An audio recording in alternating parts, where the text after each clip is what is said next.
Our next speaker is an actor, comedian, and television host. He stars in and executive produces Fox's hit comedy series Animal Control, and also returned on FX's season 3 of The Bear. He will reprise his role as Jeff Winger in the upcoming Community movie Crime Scene Kitchen and E's House of Villains. He was previously in the DC Universe series Stargirl on the CW, and as the voice of Johnny Cage in Mortal Kombat Legends, Battle of the Realms, and Queen Pins, a comedy based on a true story. I'm trying to speed it up for you. I'm kidding. His other projects include... That's what I'm saying. His other projects include Card Sharks, Twilight Zone, Mortal Kombat Legends, Scorpion's Revenge, The Happy Time Murders, as well as Netflix's A Stupid and Futile Jester, opposite Will Forte. Please help me welcome Joel McHale to the stage. Thank you. Thank you for that reading of my Wikipedia page. That was, wow. Ken, would it have killed you to wear a tie today? Good morning, fans of Ken Jeong. Tourists, Jimmy Kimmel staffers on lunch break, people buying weed at the Pineapple, and people experiencing homelessness. Thank you for being here this morning. I first met Ken in 2006 when I sued him for malpractice because he left a clamp inside my stomach after a botched surgery. You're a monster. All right, I'm kidding. I'm sorry. I know I only have 35 minutes to tell you about my friend Ken Jeong and what he has pulled off in his short 81 years on this planet. I'm kidding, man. I didn't mean to call you short. All right. I don't know if you know this, but today is Ken's Day. It is Ken's Day. I know you think this is some snappy phrase cooked up in a Fox TV marketing meeting. It's not. I just made that up right here in this moment. First, as you know, Ken is a doctor. Everyone talks about this, especially him. But I'm going to say a little bit more about him being a doctor because it just gets said, and then he gets introduced as a panel on a guest on a show or something. But I just want to say this. Okay, a young Ken Jeong went to Duke University. That is a hard thing to do, right? None of you went to Duke. You're in Hollywood, okay? Then Ken went to med school at UNC. Harder to do. Then he did his residency at UCLA, and he put in all those thousands of hours to be a doctor. Hard to do. And then you know what Ken said while he was doing that? He said, I think I'll go to some open mics.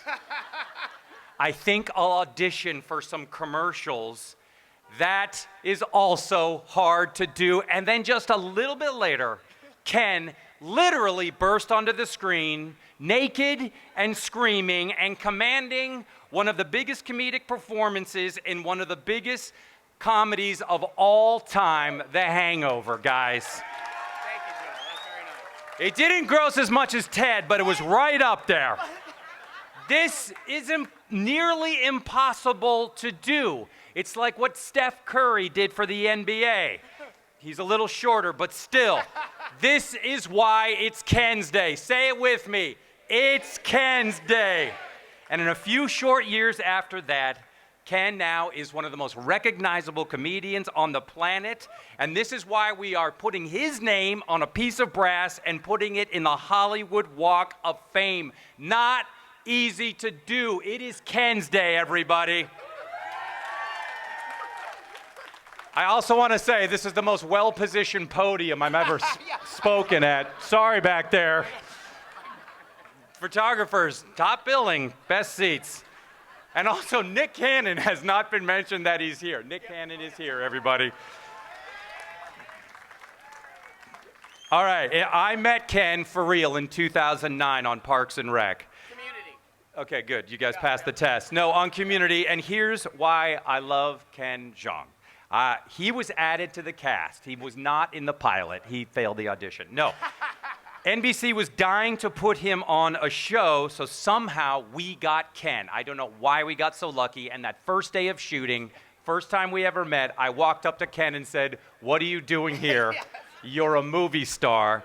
And Ken said, for real, he said, "I want to see my family." every day. And I can't even make a joke about that because it was so moving. And I was like, man, I should really do that. I didn't. And that's where I fell in love with Ken. And nobody on this planet works harder than Ken. He takes talent and work and puts it. I work very hard, and later on I'll be standing on Ryan Seacrest's star accepting offers, all right?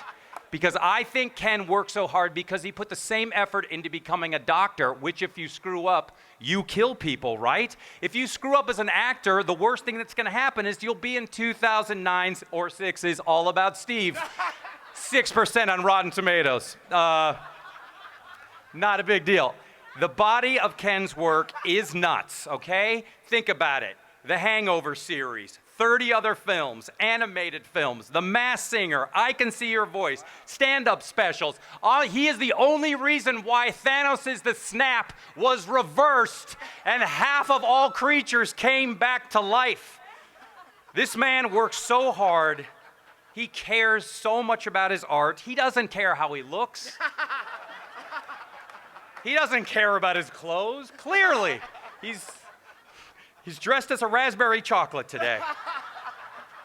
And when he says, I'm ready for my close-up, the director says, no, we're good. We got it in the wide. That's how much he leaps off the screen. This is Ken's Day, everyone. Say it, it's Ken's Day. And now, I'm almost done. The mayor of Hollywood's about to kill me.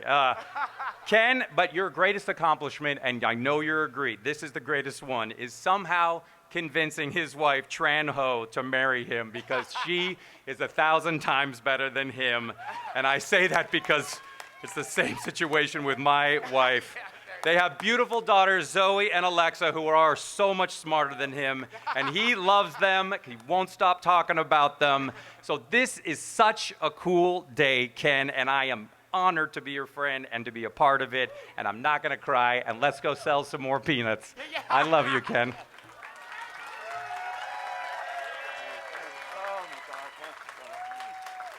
That was too long. It was way too long.